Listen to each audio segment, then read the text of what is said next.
సంఘాలు ఈ రోజు నుంచి తలపెట్టిన సమ్మె యోచనను విరమించారు. దేశవ్యాప్త బ్యాంకుల సమ్మెను వాయిదా వేసినట్లు United forum of bank unions ప్రకటించింది.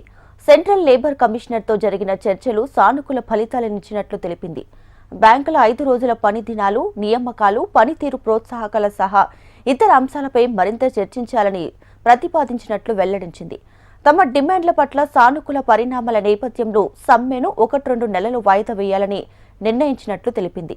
తదుపరి చర్చలు ఏప్రిల్ 3వ వారంలో జరుగుతాయని పేర్కొంది.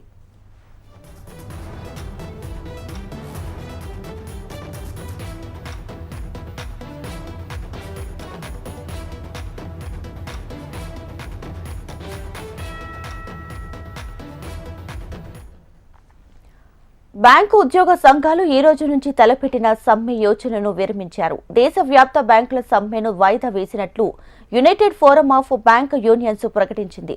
సెంట్రల్ లేబర్ కమిషనర్తో జరిగిన చర్చలు సానుకూల ఫలితాలనిచ్చినట్లు తెలిపింది.